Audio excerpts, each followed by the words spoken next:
Assalamualaikum, this is Sir Fahad Ali again with a video, and this time the video is all about economics. So we'll be starting this thing with the first video of economics, that will be starting with the paper pattern and these things where I'll be discussing with you about the things which are very important. So if you haven't subscribed the channel, do subscribe it.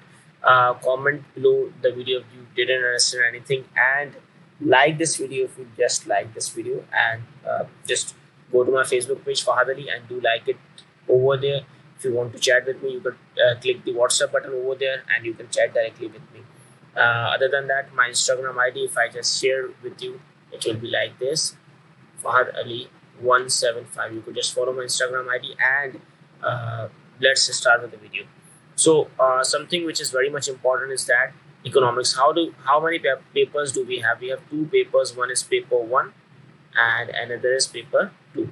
Okay, so paper one and paper two, which is very important. Paper one would consist of MCQs of paper one, which is 30 MCQs, and time is given for that. I guess 1 hour is given for that, if I remember that. And paper two means that 90 marks paper is there, and I guess 1 hour 45 minutes is given for this. Okay, so you need to just confirm this time period. I'm not sure about that because with the passage of time, the time of the subject has been changed for several subjects. So you need to confirm that. But as far as I remember, we have 1 hour 45 minutes. So let's start with this, with the first chapter. MCQs. How do we do good in the MCQs? We need to practice a lot of things in the MCQs. That's how we could do good. So let's start with the first chapter. The first chapter tells us about the basic economic problem. Okay, the basic economic problem. But before we proceed to the concept of basic economic problem, we'll start with the concept of economics. So what is basically economics? That is a question mark. So if I talk about economics, economics is a social science. It is a branch of psychology. Okay, it is a branch of psychology, and it is a social science which deals with how certain people will behave, how certain people will behave in certain situations,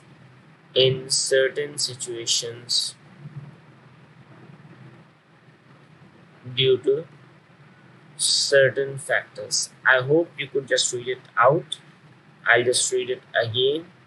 Social economics is a social science which deals with how certain people behave in certain situations due to certain factors. If I give you an example of that, how people will behave if the petrol prices go up.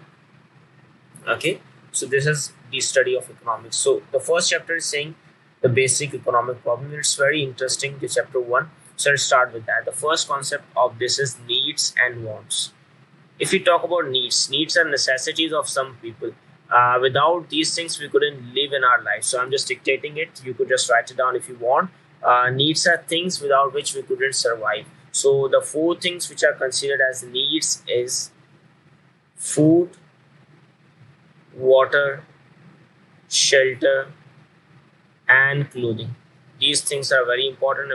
We couldn't survive without these things. Wants are those things without which we can survive, but we want to have those things for our comfort, for our convenience. Okay, so the things of wants could be AC, it could be cell phones. There is a never ending debate on cell phones, and some students say that, sir, education is also a want, just because we don't need it for our survival, because we could survive just because of it, without it. Okay, some say that, sir, education is very important because we need to get a job in order to make sure that we are living in our atmosphere in a better living conditions. So again, it's a never ending debate. If we talk about from economics perspective, according to a syllabus part, so what you need to consider, this thing, that needs are only four things: food, water, shelter, and clothing. Nothing else comes in under the definition of needs. Okay, so remember this thing. Then there is a concept of uh, resources.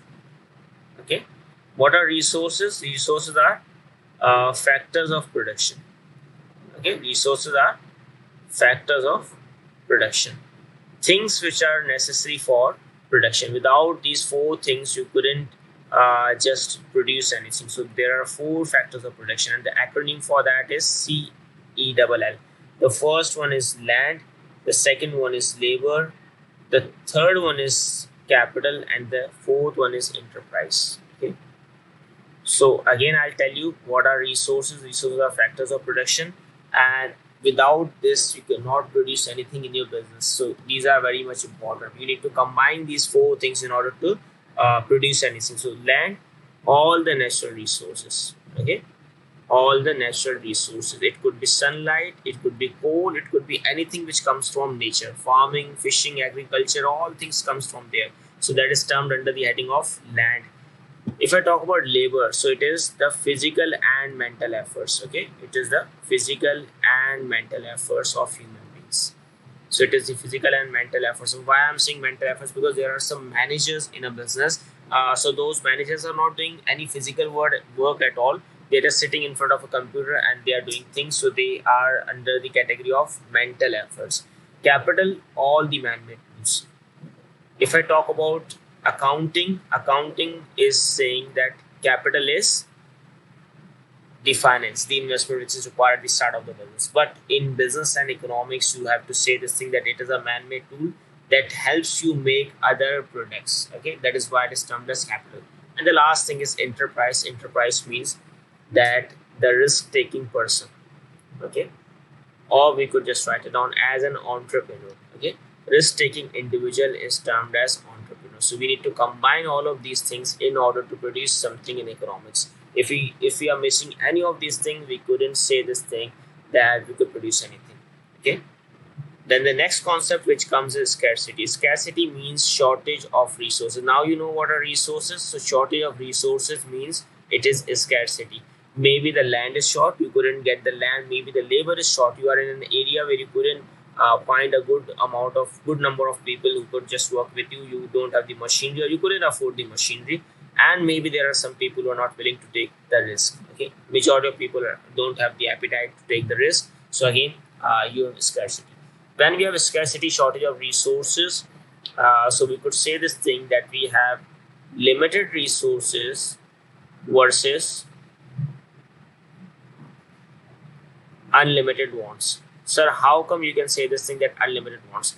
We have discussed in the video that we have unlimited wants. How can we say this thing? Because we have ACs, we have laptops. See, with the new inventions, our mind is thinking that we want more and more and more. We couldn't just stop ourselves from wanting more and more from the world. So we can say this thing that the wants are limited, but the resources which are required to produce these things are very limited in terms of amount, in terms of number.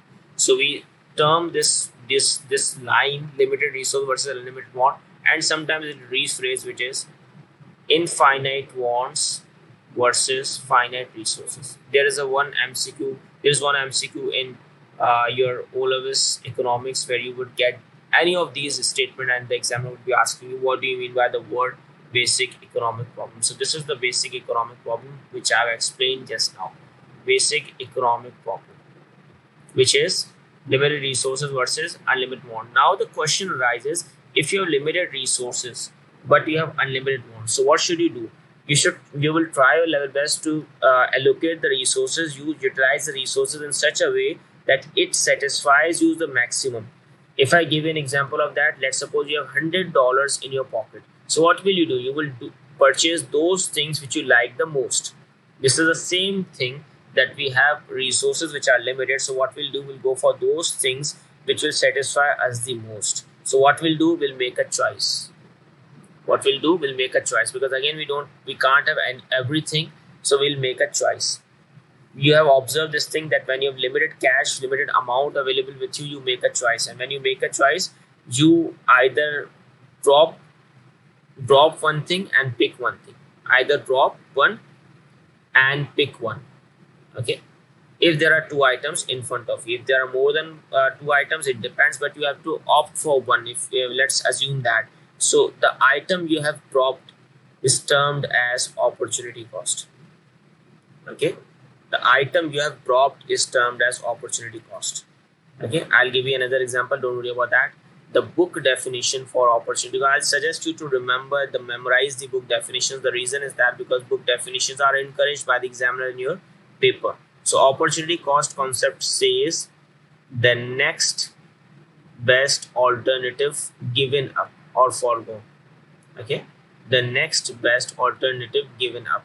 So whatever you have given up, whatever you have left out, it is termed as opportunity cost. Maybe you have taken economics rather than biology.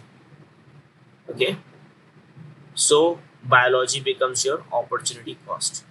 Okay, this is a very important concept which will be utilized in the production possibility curve. If you're not sure about opportunity cost, you'll not be able to do good in production possibility curve. Maybe there are 2 pens, maybe there are 3 chocolates. Okay, 3 chocolates, and you have to choose one. You have to choose one. So what will you do? You will choose one, and the 2 left options, the 2 left chocolates will become your opportunity cost because you did not opt for them. So I hope you got the concept that whatever is left out, whatever you leave as an option is termed as opportunity cost. With the help of the example, I can give you numerous examples, but again the video will become too long.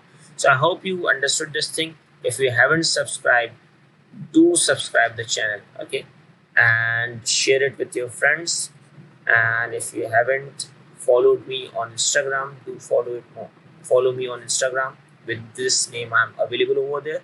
And if you haven't liked my Facebook page, then this is the name of my Facebook page. Do like that Facebook page and press the button WhatsApp, and you can directly chat with me over there. So thank you for watching. Inshallah, we'll meet again in the next video. Allah Hafiz.